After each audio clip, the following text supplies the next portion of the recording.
Bonjour à tous, je suis Vincent Pavanello, président de la Maison des mandataires, un écosystème qui rassemble une cinquantaine de réseaux de mandataires.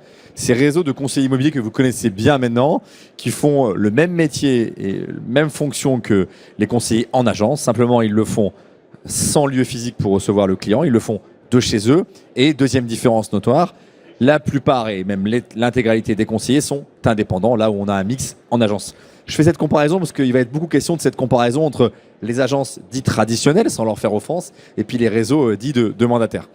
Aujourd'hui, un sujet qui me tient à cœur et qui tient à cœur de la Maison des mandataires, dont je rappelle qu'évidemment Capifrance est un des membres depuis le premier jour. On est ravis, Philippe, de t'avoir parmi nous. Un sujet important qui est celui des transfuges. On a parfois tendance, je trouve, dans notre secteur à surjouer la différence des modèles, à imaginer qu'il y aurait des murailles de Chine entre les deux modèles et qu'il serait impossible de passer de l'un à l'autre, dans un sens comme dans l'autre. Aujourd'hui, le sens qui va nous intéresser et le chemin qui va nous intéresser, parce que c'est le vôtre à tous les trois, c'est celui de gens qui étaient en agence en tant que négociateurs, salariés ou indépendants, et qui sont passés dans un réseau de mandataires. Et c'est important qu'on ait ce débat. C'est pour ça que Philippe, quand tu m'as proposé de l'animer, j'ai dit tout de suite oui, parce que c'est un phénomène qu'on voit de plus en plus. Je vais te laisser donner les chiffres après pour Capifrance, mais dans les grandes masses des réseaux de mandataires, on peut imaginer qu'il y avait avant plutôt 10% de pros et 90% de reconversion. On est passé à 15, à 20, et je comprends que dans quelques réseaux, on a même dépassé aujourd'hui les 20. Parmi ces pros, il y a évidemment beaucoup de transfuges, de gens qui ont déjà de l'expérience dans l'immobilier. Donc ça m'intéresse d'en discuter avec vous. J'ai trois invités aujourd'hui. Philippe Buyens, qu'on ne présente plus, tu diriges le réseau Capifrance, tu nous en parleras ensuite. Et plutôt que de parler des conseillers, tu m'as dit on va faire parler des conseillers. Et c'est une très bonne idée. Et donc on est ravis d'avoir non pas deux conseillers, mais de conseillères aujourd'hui. Vous vous présenterez juste ensuite, mais on est ravis de vous avoir et vous nous parlerez de votre expérience de terrain. Encore une fois, Annabelle et Christelle, ravis de vous avoir ici sur le plateau. Philippe, d'abord c'est ton expérience personnelle aussi qui t'a amené à choisir ce sujet-là. Dis-nous pourquoi. En fait, comme tu le sais, toi, Vincent, parce qu'on a déjà eu l'occasion d'en parler, j'ai passé de nombreuses années dans les directions de deux grands réseaux d'agences immobilières. Et puis, depuis un peu plus de 10 ans maintenant, je dirige le réseau Capifrance. Donc, j'ai connu la vie de conseiller et de patron d'agence en agence pendant, j'ose pas le dire parce que ça va beaucoup me vieillir, mais plus de 25 ans. Et puis depuis 10 ans, la vie d'un conseiller indépendant, mandataire. Donc je connais bien les deux univers. Du coup, bien loin de moi l'idée d'opposer les modèles. Et puis surtout, ce qui m'intéresse à un moment donné, c'est de partir du client final. Lui se fiche de savoir si on travaille dans une agence ou si on travaille de chez soi. Il veut de la compétence, il veut du service, il veut de la disponibilité, de la réactivité. Est-ce qu'il y a un modèle qui s'y prête un peu plus que l'autre? Je laisserai Annabelle et Christelle y répondre. Et dans mon observation, quand je suis arrivé chez Capifrance, avec des yeux curieux quand même, parce que je changeais vraiment d'univers, je me posais des questions très opérationnelles. Comment on fait pour signer un compromis de vente? Alors, on ne peut pas signer des compromis de vente chez les mandataires sans avoir un bureau, sans recevoir son client. C'est des choses un peu qui m'étonnaient, et j'ai vu que ça se passait très bien. La grande différence que j'ai tout de suite notée, c'est qu'en fait, moi, j'avais en face de moi des patrons d'agence qui portaient les investissements. Donc, s'ils décidaient de faire de la formation, leurs conseillers faisaient de la formation. S'ils décidaient de participer à tel événement, leurs conseillers participaient. S'ils ne le décidaient pas, il ne se passait rien. Dans un réseau de mandataires, tu as une tête de réseau qui décide et derrière, tous les conseillers peuvent en profiter. C'est une des grandes différences que j'ai tout de suite observées. Alors, avant la différence, le rationnel de ce choix-là, de ce mouvement-là à l'époque, c'est quoi? C'est se dire, il se passe quand même quelque chose du côté de ces réseaux indépendants, dits réseaux de mandataires. Ce qui explique un peu ce changement. Alors, mon changement, il est motivé par deux raisons. Une raison personnelle et une raison professionnelle. La raison personnelle, j'habitais en région parisienne, ma femme est bourguignonne, elle m'avait dit, Philippe, la région parisienne, il va falloir qu'on la quitte à un moment donné. Mais pour faire quoi et pour aller où? Et puis... plus de 25 ans d'agence immobilière, autant dire que j'avais bien fait le tour du sujet, mais c'est un milieu que j'adore, que je connais bien, et j'avais envie de poursuivre dans cette voie. J'ai été chassé pour rejoindre Capifrance, dont le siège est à Montpellier, donc j'ai réunissais l'utile et l'agréable, donc me voilà parti à la découverte d'un nouveau modèle, dans un secteur d'activité que je connais bien, et à Montpellier, qui est une ville superbe.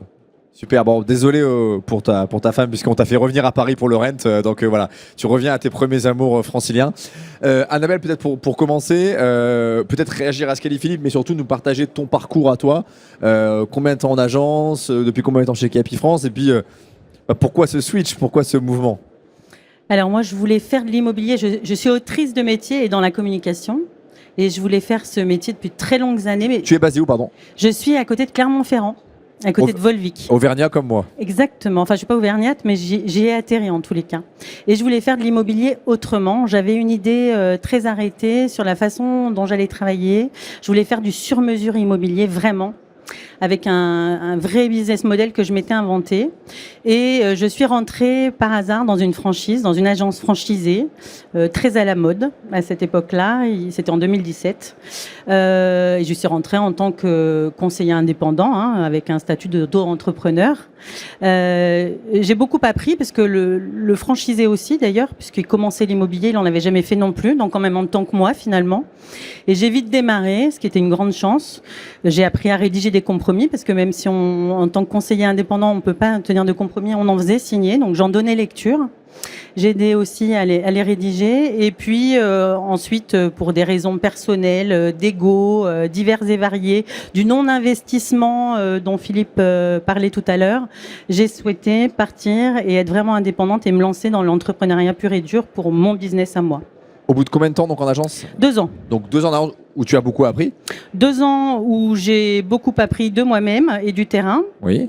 Où par chance j'ai rapidement performé, et ensuite j'ai fait un store check de tous les réseaux pour savoir vers où j'allais me diriger, et en fonction de ce que je recherchais aussi, et je suis arrivée chez Capifrance.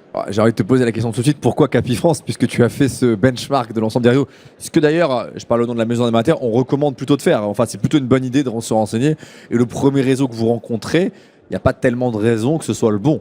Par contre, si vous en rencontrez 5, 6, c'est une bonne façon de faire ce choix-là. Donc pourquoi Capifrance plutôt qu'un autre? Alors déjà, je dois dire que j'avais un peu peur parce que le nom de l'agence où je venais était assez porteur et connu, et j'avais peur de moins faire de business. C'est une hérésie parce que quand on développe son métier et qu'on le fait bien, on le fait sur son nom déjà. Et pour répondre à ta question sur la deuxième partie, pourquoi Capifrance? Parce que effectivement, j'ai fait une analyse de marché. C'était le premier réseau de mandataires. Il y avait quand même un actionnariat sérieux dedans. Le back-office et tous les services qui étaient présentés me semblaient intéressants. Au regard du nombre de conseillers aussi, de réussite de chiffre d'affaires par part de conseillers, et de tous les services que Capifrance allait pouvoir mettre à mon service. On rentrera dans le détail de ces services juste après, à la fois avec toi Philippe et puis avec vous sur le terrain. Christelle, un peu les mêmes questions, ton parcours, il ressemble beaucoup à celui d'Annabelle ou pas? À quelques détails près, oui. Moi, j'ai commencé donc également dans une agence traditionnelle, mais il y a quelques années. Où ça? Où ça, en termes de secteur? Géographiquement, ouais. Géographiquement, c'était dans le Val d'Oise, 95. J'habite dans le 60, mais le sud de 60. Je suis limitrophe entre les deux départements.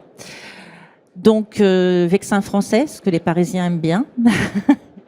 Et je suis à peu près, sur les années de carrière immobilière, à mi-parcours entre le tradi et le réseau. J'ai fait une petite quinzaine d'années en tradi. Les dernières années tradi ont été dans un gros groupe immobilier où, quand j'ai démarré dans ce groupe-là, il n'y avait pas encore d'agence physique dans mon secteur. Donc, je travaillais de chez moi, sur mon petit bureau, et j'allais faire mes compromis de vente à l'agence, qui était à 80 km à peu près. Ah oui, tu étais déjà mandataire d'une certaine manière, mais rattaché à une agence plus traditionnelle. Alors, ce qui montre aussi que les modèles sont plus proches que ce qu'on dit parfois. Complètement, complètement. Toujours en tant qu'agent commercial, pas en tant qu'auto-entrepreneur, parce que quand j'ai démarré, ça n'existait pas. Et de toute façon, les chiffres auraient été dépassés. Mais en tant qu'agent commercial. Et dans cette agence, on a finalement ouvert une agence physique près de chez moi. Et puis, à un moment donné, l'immobilier évolue, bien sûr. Et je me suis rendu compte que mes clients qui rentraient dans l'agence, quand ils franchissaient la porte, il y avait 2 solutions. Ou ils avaient pris rendez-vous avec moi au préalable par téléphone, ou ils venaient pour une location. Et moi, je ne faisais pas de location. Je faisais essentiellement de la transaction. Un ami m'a parlé des réseaux mandataires. À l'époque, ça s'appelait même pas comme ça. Mais entre autres, il m'a parlé de Capifrance. J'ai commencé à me renseigner. Je me suis dit, mais en fait, c'est cet ami qui m'avait dit, mais tu n'as plus besoin d'agence physique. Qu'est-ce que tu t'embêtes? Et tu gagneras bien mieux ta vie en rejoignant un vrai réseau. Et pourquoi Capifrance? Simplement parce que c'était le numéro 1. Pour moi, ça l'est toujours. C'est toujours le numéro 1, que ce soit sur bien des points et en termes justement de chiffres par conseiller. C'est ce qu'on disait tout à l'heure, ce que disait Annabelle. Philippe, tu donneras les chiffres après, je pense. Et c'est également le numéro 1, c'est le créateur. C'est celui qui a inventé le modèle, c'est quand même Capifrance. Donc là, il n'y avait pas de sujet. C'était ça il y a bientôt 13 ans. À peu près 15 ans en Tradi et bientôt 13 ans chez Capifrance.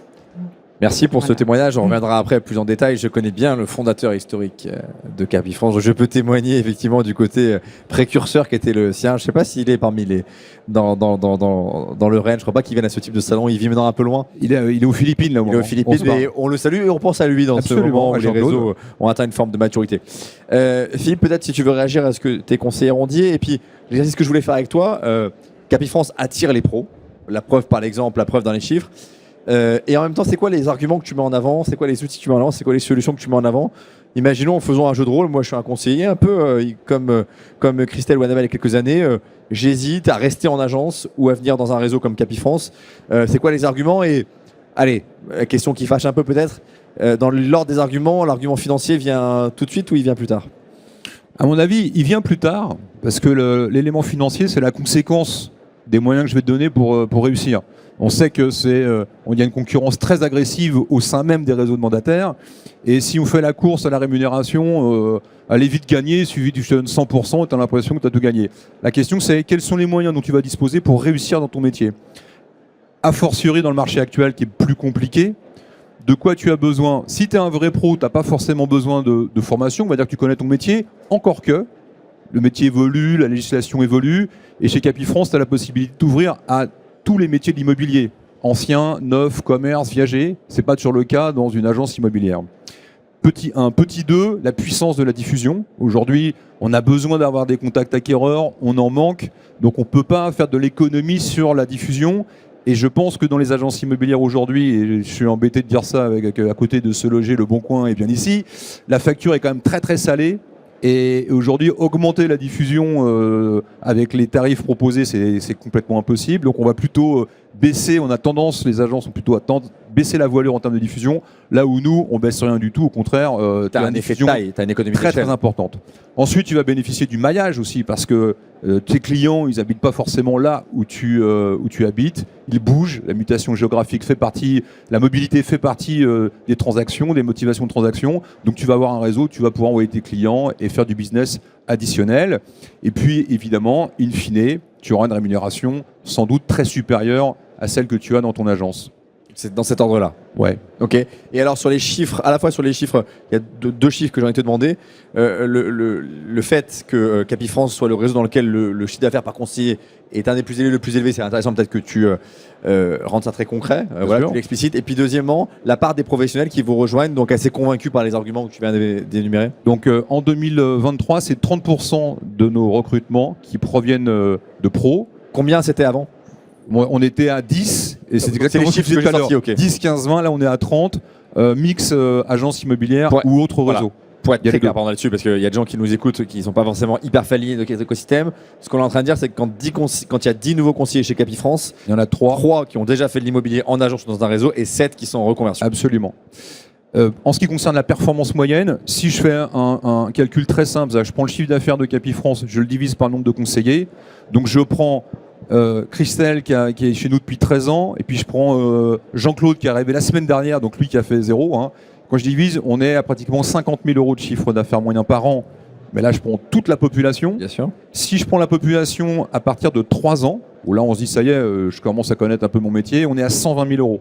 Voilà, donc si je prends le premier chiffre, on est très en avant par rapport à notre premier poursuivant, et puis 120 000 €, je crois qu'on est aussi très très en avant devant tous les autres réseaux, voilà, et ça s'explique pas seulement parce qu'on sait, je crois, j'espère bien recruter, mais si on s'est bien formé, bien accompagné et doté d'outils performants nos conseillers. Et vous savez, mon rôle d'observateur extérieur de ces réseaux, et ce que je peux te dire en mon nom, c'est que c'est parce que tu attires des pros que tu as des bons chiffres, et c'est sûrement aussi parce que tu as des bons chiffres que tu attires des pros. Parce que c'était ce qui était dit. J'ai un côté un peu vertueux qui s'enclenche, j'imagine, et donc tout ça c'est très concret.